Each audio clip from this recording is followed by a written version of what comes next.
이스라엘 자손의 온 회중이 여호와의 명령대로 신광야에서 떠나 그 노정대로 행하여 르비딤의 장막을 쳤으나 백성이 마실 물이 없는지라.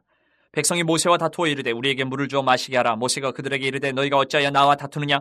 너희가 어찌하여 여호와를 시험하느냐? 거기서 백성이 목이 말라 물을 찾으매 그들이 모세에게 대하여 원망하여 이르되 당신이 어찌하여 우리를 애굽에서 인도해 내어서 우리와 우리 자녀와 우리 가축이 목말라 죽게 하느냐? 모세가 여호와께 부르짖어 이르되 내가 이 백성에게 어떻게 하리이까? 그들이 조금 있으면 내게 돌을 던지겠나이다. 여호와께서 모세에게 이르시되 백성 앞을 지나서 이스라엘 장로들을 데리고 나일강을 치던 네 지팡이를 손에 잡고 가라. 내가 호렙산에 있는 그 반석 위 거기서 네 앞에 서리니 너는 그 반석을 치라. 그것에서 물이 나오리니 백성이 마시리라. 모세가 이스라엘 장로들의 목전에서 그대로 행하니라. 그가 그곳 이름을 마사 또는 무리바라 불렀으니 이는 이스라엘 자손이 다투었으며 또는 그들이 여호와를 시험하여 이르기를 여호와께서 우리 중에 계신가 안 계신가 하였음이더라. 이스라엘 백성들이 이제 신광야를 떠났습니다. 마라의 그 쓴물을 경험하고 또 엘림에서 정말 엄청난 환상적인 오아시스를 만나서 위로받고 또 재충전하고 신광야를 떠나서 그 다음 여정을 갔습니다. 르비딤이라는 곳에 도착을 했습니다. 르비딤은 지도를 보면 마라, 엘림 남쪽으로 가요. 마라, 엘림, 그 다음 신광야를 지나서 르비딤을 지나면 이제 우리가 잘 아는 십계명을 받은 시내산에 도착을 합니다. 그래서 신광야와 시내산 중간쯤에 있는 지역이 르비딤인데 그곳에 도착을 했어요.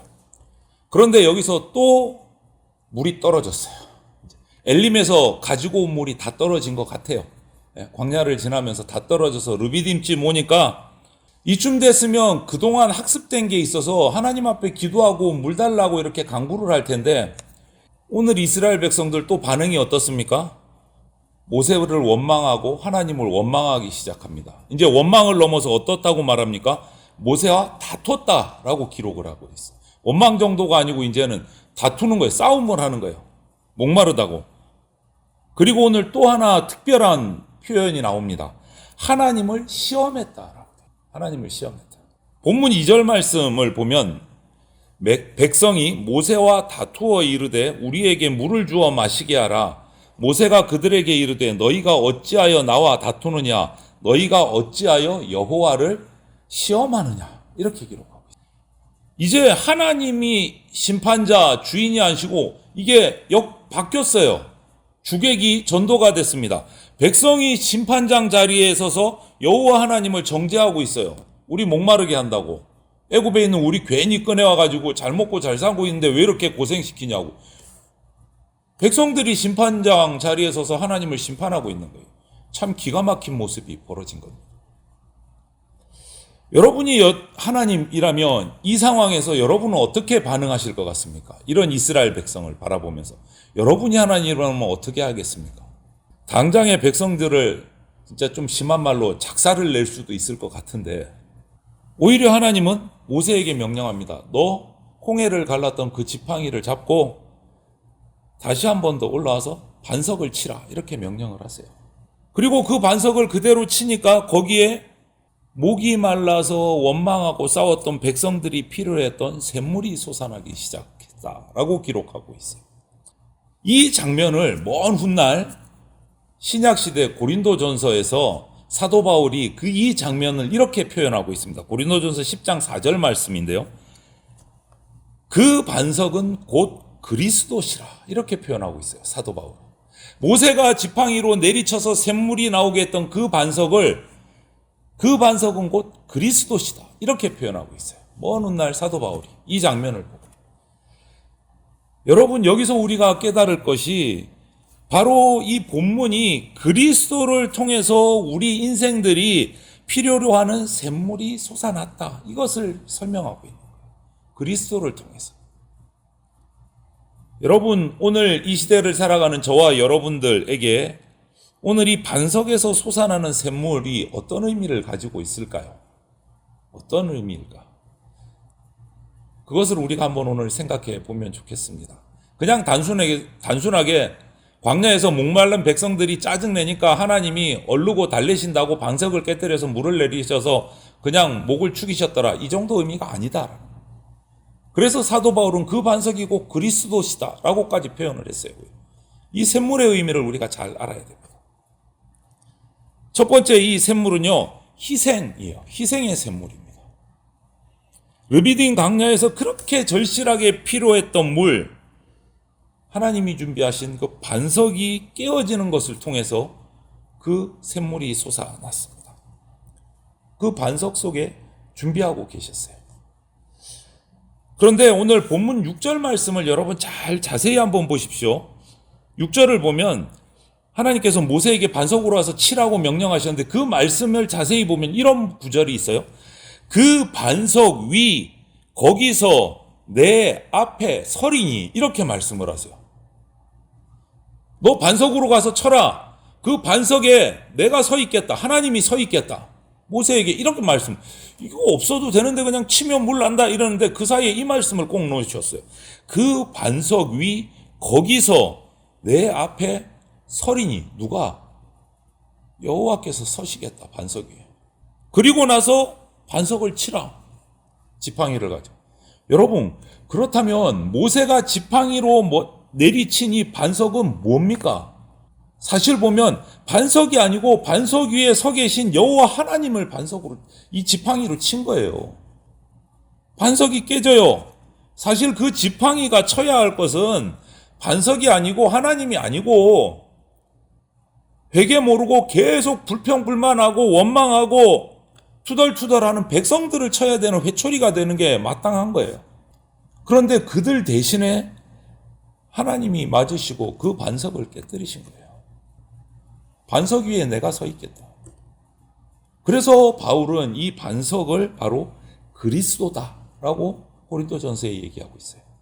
예수 그리스도의 십자가 희생의 결과가 바로 우리의 죄사함, 구원의 자유의 삶이 그 열매, 샘물로 우리에게 주어진 거예요.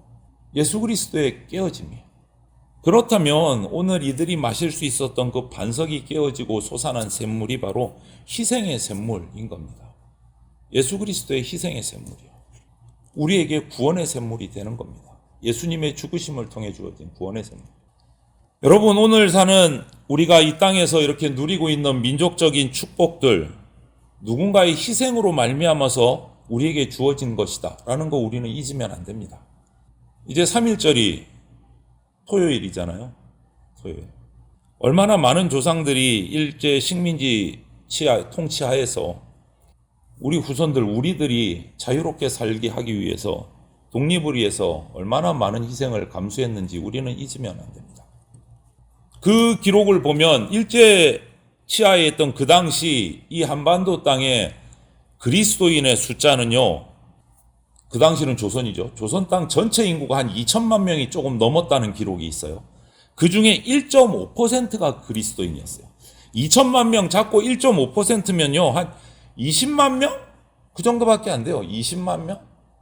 큰 교회 몇 개 합하면 20만 명 훌쩍 넘어갑니다. 요즘으로 말하면. 메가처치들 몇 개 합하면 20만 명 넘어가요. 그런데 한반도 땅 전체에 그리스도인이 20만 명밖에 없었어요. 그런데 그들이 그 땅에, 조선 땅에 끼친 영향력은요, 우리가 상상할 수 없이 대단했습니다. 독립선언문에 서명한 민족대표 33명, 국사책에서 배우셨죠? 그 33명 중에 몇 명이 그리스도인이었을까요? 16명이요. 반수가 넘습니다. 반입니다. 반. 엄청난 영향력이에요. 나라를 위해서 목숨을 건 사람이 불교도 있고 유교도 있고 조선 땅을 뒤집어 엎는 엄청난 그 세력들이 있었어요. 그들은 몇 명 없어요. 딸랑 20만 명, 그 그리스도인 중에 반수가 민족의 대표로서 독립운동에 나섰어요. 그런데 이거 국사책에서 잘 안 가르쳐줘요. 대충 얘기하고 넘어가. 우리나라 국사 선생님들. 이들로 말미암아 전국적인 만세운동이 일어났고 독립운동이 일어났어요. 반이 그리스도인이었어요. 20만 명밖에 안 되는 작은 그리스도이지만 엄청난 영향력을, 예를 들어서 한 명만 하면 유관순 열사, 우리는 애국지사로만 아시죠? 국사책에는 애국지사로만 나오니까. 국사책에는 이 말 안 적혀져 있어요. 그녀가 십자가 신앙 때문에 이 독립운동에 나섰다는 말은 절대 없어요, 교과서에. 어려서부터 천안 매봉교회에서 철저한 성도로서 성장을 했습니다. 공주 영명학교에서 공부하던 시절에 선교사인 앨리스 사프라는 이 선교사가 이 유관순 이 소녀를 향해서 이렇게 표현했습니다. 독실한 믿음의 소녀라고 자신의 자서전에 회고를 해놨어요. 그리고 이화학당에서 공부를 시작하면서 정동 제1교회 손정도 목사님 설교를 들으면서 십자가 신앙으로 구원받은 성도는 십자가 신앙으로 민족을 섬겨야 한다. 이 말씀에 감동을 받았어요. 이 작은 소녀가 자기의 목숨을 민족을 위해서 던질 수 있었던 것이 바로 주님의 십자가 희생을 따랐기 때문에. 근데 요거는 학교에서 절대 안 가르쳐줘요. 뭐 때문인지는 저도 잘 모르겠습니다. 여러분, 우리에게 주어진 구원의 샘물은요, 희생의 샘물. 많은 선배들의 희생을 통해서 우리가 지금 자유를, 평화를 누리고 있는 겁니다. 그리고 예수 그리스도의 희생을 통해서 우리가 구원의 샘물을 마시고 있는 겁니다. 또 한 가지 반석에서 솟은 샘물의 중요한 의미는 하나님의 은총이고 하나님의 사랑입니다. 여러분, 은총, 은혜, 우리가 자주 쓰는데 의미가 뭘까요? 은총, 은혜를 받았다. 이 은혜, 은총의 의미는요, 받을 자격이 없는 사람에게 베풀어지는 사랑을 은혜라고 말해요. 자격 없는 사람이 받는 사랑을 은총이라고 말해요. 자격이 없어요. 받을 수가 없는 사람이 받은 거예요. 은혜를 모르고 원망만한 그 이스라엘 백성들에게 마땅한 대가는 지팡이고 채찍이고 심판이었을 거예요. 그런데 하나님께서는 그런 이스라엘 백성을 채찍을, 지팡이를 때리는 대신에 반석을 치시고 그 반석을 깨뜨리셔서 샘물을 나게 하시고 값없이 마시게 해주셨습니다. 이것이 구원의 의미예요. 자격 없는 자가 사랑을 받는 거예요. 너희가 그 은혜를 인하여 믿음으로 말미암아 구원을 얻었나니 이것이 너희에게서 난 것이 아니요 하나님의 선물이라. 행위에서 난 것이 아니니 이는 누구든지 자랑치 못하게 함이니라. 에베소서 2장 8절 9절 말씀.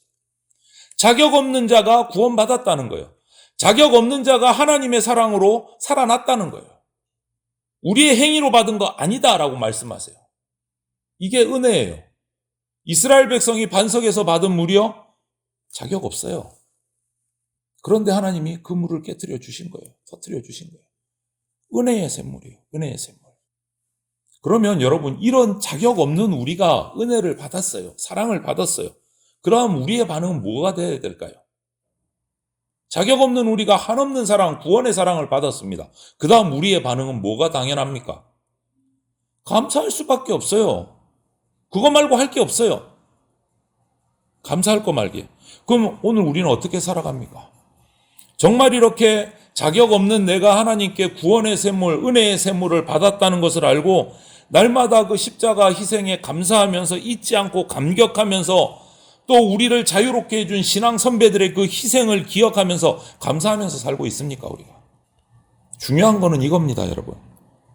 오늘 우리가 마시는 이 샘물은요, 우리에게 이 물을 마실 만한 자격이 있어서 주어진 게 아니다. 이것을 잊으면 안 됩니다. 전적인 하나님의 은혜고 은총이다라는 것을 잊지 말아야 합니다. 당연하게 생각하면 안 된다라는 거예요. 오늘 믿음의 행진이 바로 예수 그리스도의 십자가 은혜 때문이다라는 것을 기억하고 한 걸음 한 걸음 하루하루가 우리에게 주어질 때 정말 감사함으로 감격하면서 우리가 살아가야 된다. 희생의 샘물이고 은혜의 샘물이고 우리는 그것을 받을 자격이 없는 자인데 우리에게 주셨기 때문에 이것을 잊지 않고 살아가야 됩니다. 그리고 또 한 가지 더 있습니다. 목 타는 사람들에게 한 모금의 물 너무 소중하고 귀중합니다. 저는 설교할 때마다 느껴요. 특히 여름에 설교하면 계속 이 목 안까지 바짝 말라오거든요. 이 올려주시는 물 한 잔이 저는 너무너무 귀합니다. 오늘도 그렇고 너무 귀해요. 목 타는 사람에게 물 한 잔은. 그런데 하나님께서 르비딤에서 반석을 깨뜨려서 그 백성들에게 주신 샘물은요, 그냥 찔끔 쫄쫄쫄 흐르는 옹달샘이 아니에요. 풍성한 샘물입니다. 수십만 명의 이스라엘 백성이 목말라 있는데 샘물 하나 옹달샘 터뜨려서 그게 만족이 되겠습니까? 어떻게 다 마십니까? 그 반석 위에서 솟아난 샘물은요, 그냥 옹달샘이 아니고 르비딤 일대를 적시는 강물과 같아요. 시편에 그래서 이렇게 표현하고 있어요. 이 르비딤의 반석물을 105편에 보면 반석을 여신즉 물이 흘러나와 마른 땅에 강같이 흘렀으니 강물 수준이에요. 강물 수준이에요. 생각을 해보세요. 엄청난 인구가 60만, 70만이 쏟아져 나왔습니다. 그들에게 옹달샘 하나 갖고 목이 축여지겠습니까? 강물이 필요한 거예요. 강물이. 조그마한 개천 가지고도 해결이 안 돼요. 풍성한 샘물이에요. 풍성한 샘물. 이제 이 본문의 르비딤 샘물의 사건 큰 그림을 보십시오. 작은 반석에서 솟은 샘이라면 몇 사람 마시는 그거 아니에요. 강물처럼 마른 땅을 적시는, 광야를 적실 정도의 물이 쏟아져서 그들을 해갈했어요. 여러분, 우리가 가장 정상적인 믿음의 행진을 하면 우리에게 약속된 하나님의 은혜는요, 찔끔 아닙니다. 풍성한 삶입니다. 풍성한 삶. 우리가 정상적으로 믿음의 행진, 믿음의 삶을 살아가면 우리에게 주어지는 하나님의 은혜는 찔끔이 아니고 풍성한 은혜입니다. 이것을 믿으시기를 바랍니다. 물론 우리 그리스도인이 삶의 여정을 걸어가는데 고난, 역경 당연히 옵니다. 낯선 것 아니죠. 이스라엘 백성을 봐도 치열합니다. 하지만 예레미야가 3장 33절 예레미야 선지자의 말처럼 증언처럼 하나님의 자녀의 고난은 하나님의 본심이 아니다. 그것을 통해서 연단을 시키셔서 더 큰 풍성한 삶을 누리게 하도록 훈련시키는 것이 하나님의 본심이다. 이렇게 가르치고 있어요. 그래서 하나님께서는 훈련시키시는 거예요. 이스라엘 백성을 계속 단련시키시는 거예요. 마라에서 엘림으로, 엘림에서 다시 목마름이 있는 르비딤으로, 르비딤에서 다시 이제 시내산으로 갈 겁니다. 계속 훈련의 과정인 거예요. 그것을 통해서 하나님의 제사장 나라로 훈련시켜 가시는 거예요. 한 단계씩 한 단계씩 레벨을 올려 가시는 거예요. 훈련을 통해서. 우리에게도 똑같이 하십니다. 우리에게도. 인생의 광야에서 우리를 그렇게 훈련시켜 가십니다. 언제까지? 예수님 다시 오실 때 정말 멋진 하나님의 청지기로 설 수 있도록 훈련시켜 가십니다. 하나님을 원망했지만 또 물을 마시고 또 돌변합니다. 힘을 얻어요. 회복을 경험했습니다. 르비딤이라는 이 단어의 말이요, 실제로 원기 회복, 지원받음 이런 의미가 있어요. 해석을 하면 참 재미있는 의미죠. 지역명도. 여러분, 용기를 상실하셨습니까? 혹시 낙심하고 계십니까? 르비딤으로 나오시기를 바랍니다. 거기서 우리의 반석 되신 예수 그리스도를 만나고 간구하시기를 바랍니다. 그 앞에 엎드리십시오. 찔끔이 아니고 성령의 강물이 흘러내릴 겁니다. 그것이 우리 인생의 해갈이 되는 해답입니다. 앞서 3.1절 민족의 영웅인 유관순 여사 얘기를 들려드렸는데 또 그 말씀으로 마무리를 하려고요. 그녀는 조카 유재하를 데리고 천안 매봉산에 올라가서 3.1절 만세운동을 앞두고 추운 날씨였지만 3일 동안 나라를 위해서 그 산골에서 기도를 합니다. 그래서 추후에 조카 유재하가 이렇게 회고를 해서 기록된 글이 있어요. 역시 국사책에는 없습니다. 사흘 동안 기도만 했습니다. 사흘째 되던 날 뭔가 계시를 받은 듯 미친 듯이 기도를 마친 그의 얼굴은 온통 환하게 빛이 났고 말에 힘이 있어서 담대한 모습이었습니다. 이렇게 기록하고 있습니다. 결국 이렇게 해서 음력 3월 1일 우리가 잘 아는 유명한 아우네 장터에서 독립만세운동이 일어났습니다. 제가 내일 거기를 지나갑니다. 청년연합수련회가 있어서 그 동네에 우리 교단 신학원이 있기 때문에 거기를 지나서 갑니다. 아우네 장터. 거사 직전에 이 유관순 열사 그녀의 마지막 기도의 내용이 지금 유관순 기념 비문에 새겨져 있어요. 역시 새겨져 있음에도 불구하고 그 유관순 열사의 비문의 내용은 국사책에는 안 실려 있어요. 읽어드릴게요. 하나님이시여, 이제 시간이 임박했습니다. 원수 왜군을 물리쳐 주시고 이 땅에 자유와 독립을 주소서. 내일 거사할 각 대표들에게 더욱 용기와 힘을 주시고 이로 말미암아 이 민족이 행복한 땅이 되게 하옵소서. 주여 같이 하시고 이 소녀에게 용기와 힘을 주옵소서. 대한독립 만세, 대한독립 만세. 그의 마지막 기도 내용의 일부분입니다. 이 어린 소녀의 엄청난 용기와 희생이 인간의 힘에서 나왔을까요? 아니요. 기도를 통한 기도의 힘이었고 우리 주님의 풍성하고 놀라운 자비의 도우심 때문이었어요. 이것을 우리가 깨닫는다면, 제대로 국사 공부를 하면 민족의 지도자들이, 오늘 앞서 우리 장로님 기도한 것처럼 우리 민족의 지도자들이 지금 이런 헛된 일을 하지 않는다라는 거예요. 국사 공부 똑바로 못해서 그래요. 왜곡시켜서 하나님의 능력을 숨기기 때문에. 이 땅의 교회들이 이런 은총의 생수를 다시 한번 마신다면 우리 민족은 다시 한번 일어나서 새로운 역사를 일으킬 수 있습니다. 우리 교회, 우리 성도부터 다시 시작해야 합니다. 우리 민족이 반석되신 주님께 참으로 나와서 그 도움을 비는 순간 우리 눈앞에 비로소 우리 교회, 우리 민족 미래의 생수의 강이 흐르게 되는 르비딤의 광야가 펼쳐지는 겁니다. 불평만 일삼았던 이스라엘 백성들이 그 마셨던 샘물은요, 다시 한번 기억하십시오. 예수 그리스도의 희생의 샘물이었습니다. 자격 없는 자에게 주신 하나님의 은총의 샘물이었습니다. 찔끔 주신 것 아니고요, 흘러넘치도록 주시는 풍성한 하나님의 샘물이었습니다. 성도 여러분, 우리가 받을 자격이 있어서 누리고 있는 것 하나도 없습니다. 전적인 은혜 가운데 살고 있다라는 것을 깨닫고 인정하시기를 바랍니다.